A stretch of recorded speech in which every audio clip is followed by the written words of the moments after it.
খুব গর্ব করে বলতে পারি, আমি যাকে একতরফা ভালোবাসি সে মানুষটা ভুল নয়।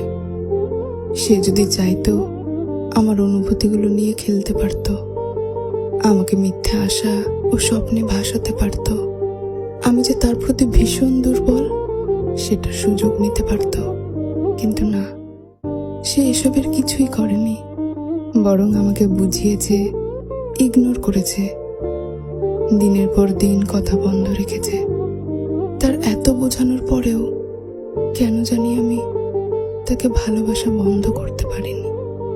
বরং তার প্রতি শ্রদ্ধা ও ভালোবাসা দুটোই বেড়ে গিয়েছে।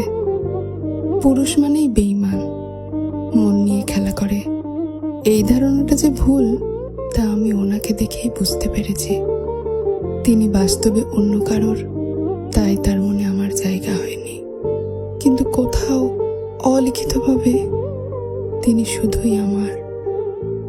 আজ আমার সাথে তার যোগাযোগ নেই, কিন্তু আমার সাথে তার ছবির রোজ নিয়ম করে কথা হয়।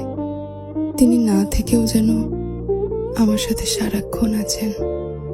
আমার সবচেয়ে বড় শান্তি হলো আমি যাকে ভালোবাসি সে ভুল মানুষ নয়, সে প্রতারক নয়, সে অসৎ নয়।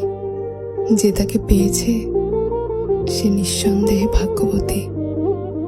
তবুও আমি বড় হিংসুটে, বাজে, কারণ আমার মনে হয় সব মিথ্যে হয়ে যাক, মানুষটা শুধু আমার হোক।